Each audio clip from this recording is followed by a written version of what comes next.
let's do some over-unders. First up in football, 1,000-yard rushers for the Sooners this year. I'm setting the over-under at 0.5. Where are you going there, Tyler? Come on, Adam. This is way too easy. Is it? Outside of the COVID year, which Ramondre Stevenson was suspended for half the season, Oklahoma's had a 1,000-yard back every season since 2013. So you combine that with the track record with Jeff Lebby's system to go along with running backs like Eric Gray, Javonte Barnes. Somebody is definitely going over 1,000 this season. So give me the over. See, the reason I set that so low is because Jeff Lebby, as offensive coordinator, has never had a 1,000-yard rusher.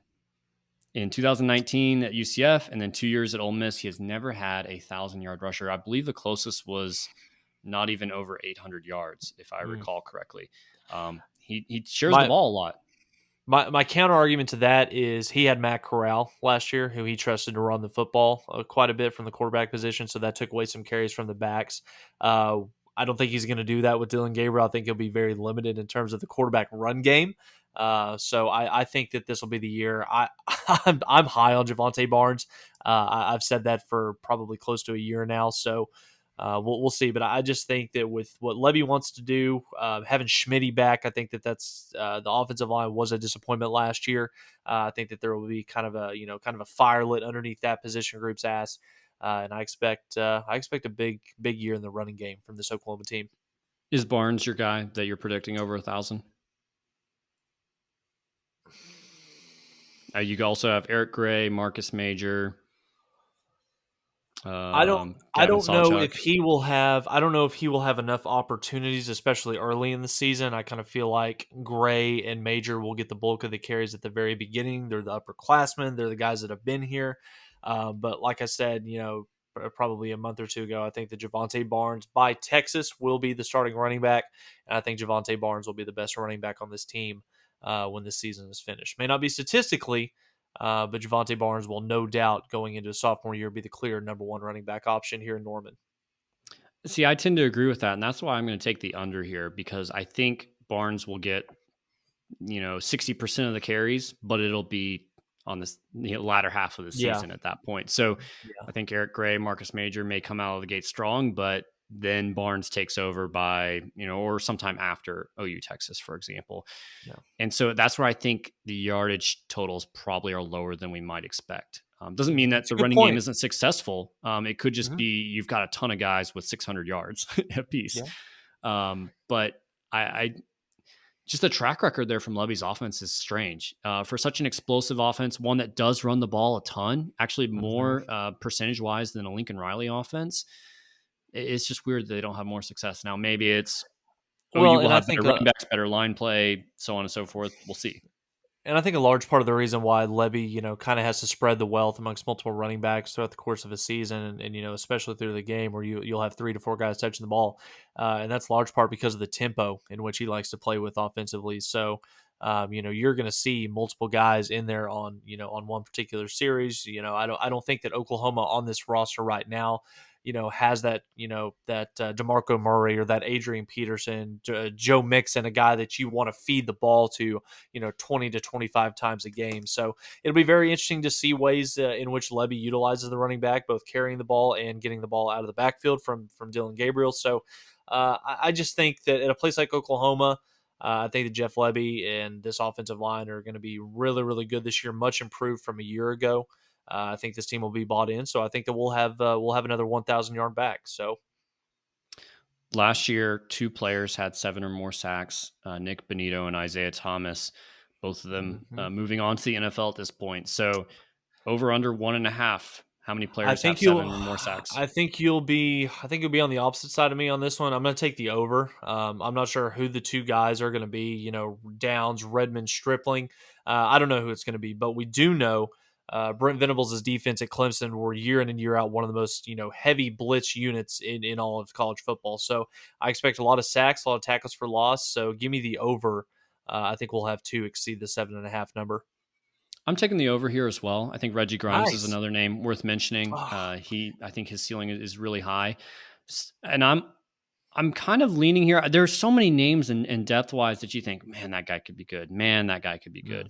But you have to think, The Brent Venables defense, there may be some learning pains, but it should be better. And I think we will see a slightly different substitution pattern than we've seen in past years, especially earlier in the year. So maybe Ethan Downs can stack up 4 sacks in the first 3 games, for example. And maybe that helps him get to 7, even if he slows down throughout the rest of the Is year. So is that allowed, Adam? Like, are we allowed to play our best uh, players more I than 50 or 60%? think it depends on what the temperature is outside. So Gotcha. uh, Okay. Dylan Gabriel has never thrown for more than, I think, 33, 34 touchdown passes in a year. 32. So 32. Okay. Yep. And he had some Mhm. shortened seasons in there, some injuries. So I'm setting the over under at 35.5. How do you feel about Yeah, this one? he threw 29 in 2019, 32 in 2020, and only made it to 9 touchdown passes last year before his season, came to an end due to his injury. So I'm taking the under on this one. Yes, I know he's going to be playing with a better offensive line than he's ever had, way more talented receivers than he did at UCF. But if there's one thing, again, I'm going back to Jeff Lebby's system, what he likes to do and what he likes to prioritize as a play caller. From his time at Ole Miss is that he loves to run the football. Last year, Ole Miss's run to pass ratio was 57 to 43%. So 35 and a half number touchdown passes for Dylan Gabriel is a little high for me. So I'm going to take the under on this one. If he does throw for more than 35, OU is going to be in a very good position by the end of the season.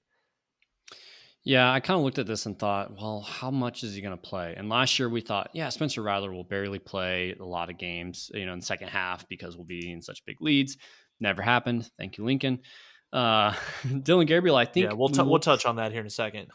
Yeah, Dylan Gabriel, I think I feel like he will be playing longer in games simply because I don't think you're developing too many guys behind him. I don't think that Nick Evers plays this year after we've picked up these additions in the transfer portal. Or if he does, it'll be like real hardcore mop up duty. So I No don't know. calls for the booty. Well, that's who I would love to make the call for is, to pop the booty in there in the, in the second half. So I need to work on my little puns and there you go. innuendos. Yeah. If you think about it, though, I mean, 12 regular season games, I mean, to hit that number, that's 3 a week. Obviously, I don't think he's going to be able to hit that every single week, but, against inferior talent, if he goes out and throws 5 or 6 touchdown passes against UTEP and Kent State, then, he's kind of off and running, and then that over number is looking pretty good. Yeah, I'll take the over just barely. Give me 36 Nice. there. Next up, let's talk softball. We don't know what will happen, this upcoming weekend. We both predicted an OU win here, but let's take this weekend out of the equation. Let's say OU wins, doesn't win, whatever. After this year, how many more national titles, Women's College World Series, does Patty Gasso win? I'm setting the over under at 2.5.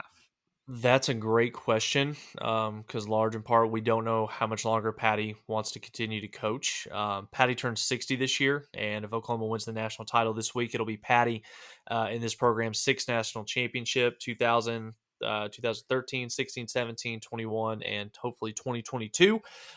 We know the new stadium is coming in less than 2 years, Adam. She recruits better than any coach in America. I'm going to take the over on this one. You're going to have Jordy Ball for 3 more years after this season. So chances are you're probably going to get 1 out of those 3 years, maybe 2 or better. So I'm going to take the over on it. I think she gets to double-digit national championships before she hangs her visor up as the greatest coach in Oklahoma softball history. And probably if she wins 3 more titles after this season, I think you've got to probably make the claim that she might be the greatest coach in OU athletics history. I mean, what she's doing in the much more competitive space of softball right now, yeah, I think she does have an argument for best softball coach ever, potentially 100%. in the country. So I know the Arizona guys got 12. I think, but some of those just don't feel the same when there is only a couple teams that were really dominant at that point. It's like Oklahoma State claiming the 1945 title. It's just it's not legitimate. So yeah, and you're stealing from the military. I will take the over here as well. I think Patty feels young. She feels like she has tons of energy still. I think she will want to turn this program over to her son, and so I think she'll want to build that bridge, and that will take a little bit of time. I don't think OU fans have an objection to that at this point, but I think you want to build that bridge still. And I know that she's been the head coach. She got here in 1995. That was her first season. So I mean, 27 years. I mean, she's not going to want to do this forever. But if there's one thing, just by listening to her interviews, her press conferences, she loves competition. She loves to Yeah. compete. Yeah. So who's to And say? I go ahead. and I will say the stadium, we expect it soon. It's going slow. We'll see how fast that moves. And I think she does want to coach in that stadium. So if that is delayed I've for some heard. reason, that sucks for fans, but it, I you know, think helps her 2024 coach longer. is where I, I I think hope so too. And 2024 is where we're looking. yeah, I think that's still the plan. I could just see, things can happen. We'll see. Yeah. Yeah. Not that like Absolutely. we're needing money still, but there could be delays in construction and all sorts of That's things you true. don't It's expect. Oklahoma weather as well. Yeah. Inflation. Baseball this weekend, Virginia Tech and Super Regionals. Can the OU pitching that's been great so far hold the Hokies to less than their 8.8 runs per game that they've averaged throughout the season? Yes. Taking the under. That's it. I love Taking the under. So 8.8. That's the average for the weekend it. Per game, yeah. Yep. per game. Yeah, I'll take that. Yeah. I'll Virginia take that. Tech, their lineup scares me. But this is super regionals. I think these games tighten up. I think they're a little bit lower scoring. You have all your pitching available to you. You can throw everything at them. So Mm-hmm. I will go under as well. I don't necessarily know that means that OU wins because OU is going to have tougher pitching to face as well. But I feel good about the way this pitching staff is rolling right now. Yep. Women's basketball wins 1.5 more postseason games than men's basketball. This one almost feels too obvious, but I'm gonna go with the women's basketball in this one. This is a team that made it all the way to the Sweet 16. This past season they returned their entire starting five from a year ago, led by Taylor Robertson, Maddie Williams. In what's I think that if there was one new coach that's came into Oklahoma. I guess you could kind of throw, Lincoln Riley out the window in his first year as head coach, making a college football playoff. But what Jenny Baranczyk did in year one, taking this team that was essentially made up of all Sherry Cole players. It was the same team that won less than 15 games the previous year, taking them all the way to I think they were second or third in the Big 12 conference, going to the Sweet 16. I think that having another year in this system, having that core group of five back, to go along with a couple more really solid recruits that Jenny's is going to be bringing in, I think the women's basketball has a chance to make another Sweet 16, maybe even an Elite 8 type run. And, Adam, I'm sure you'll touch on this here in a second. I'm not very optimistic right now with OU basketball, still having 2 scholarship spots left to fill, still looking for another coach on the staff. Porter Moser's got his work cut out for him. I honestly kind of feel bad for him. Him coming to Oklahoma in the time where the transfer portal has never been more popular, losing so much talent that, quite frankly, you're having to re-recruit your roster every single offseason. I just kind of feel bad for Porter Moser, and I don't think going into year 2 he will have OU as far along as where Jenny Baranczyk will. So with all that being said, give me the over. They're still missing pieces for men's basketball in what's been a really strange offseason. Mo Gibson went to DePaul, of all places. Explain that to me. Yeah, you got the transfer from Nevada. I believe his name is Grant Sherfield, if I recall correctly. That sounds right. Yeah, and then you've got some other guys coming in. Joe Bamasil. Who knows if these guys are eligible? It seems like we expect them to be, but we need a waiver, so that's kind of sketchy. It's just been so weird for men's basketball. There's not a clear picture there. I don't think that they got stronger inside. So women's basketball, if Ana Yunusa is healthy, this is a top 10 team. So Absolutely. They should be at least in the Sweet 16. And I do think the ceiling for this men's basketball team, as it stands today, is probably 1 win and out in the NCAA tourney. One last over-under here. I'm going to set it at 41.5. Oh, this is a new one. I haven't seen this yet. Yep. Dumb quotes from Lincoln Riley between now and the start of the season. Well, every time he opens his mouth, there seems to be at least one more that comes out. Did you see the one today where he said that every single playoff appearance that he had at Oklahoma, he had at least the 3rd or 4th best roster? Did you see that? I don't think he intended it, but he kind of threw those teams and all those players under the bus. Or is he not aware that 2017 Rose Bowl team, all 11 guys played in the NFL on his offense? And let's not forget, this team was preseason number 1 going into this year. We had 8, 9 guys drafted, and that's not even including, the 2 quarterbacks that are going to probably be first round picks. So let's not act like talent was the sole problem. Let's maybe dial it back a little bit, talk about player development, coaching the full season, and not having one foot out the door halfway through it. Yeah, Peaking at I the mean, West OU Coast. recruited at a high enough level when he was here to win a championship, and yeah, the players were I just not developed, and there wasn't I enough mean, balance across all position groups. Exactly. I mean, he's not entirely wrong. I mean, as great as those 2017 and 2018 teams were, I mean, the defense was atrocious for both of them. And when you look and saw what Alabama, Ohio State, and Georgia have from top to bottom, you know, there's one thing that we can all agree on: quarterback play is what saved OU. During the first 2 to 3 years of Lincoln Riley's time here in Norman, Oklahoma, just because we were still dealing with Mike Stoops' defense, and come to find out, we were still dealing with Alex Grinch's defense. So Perrion Winfrey might have something more to say about that.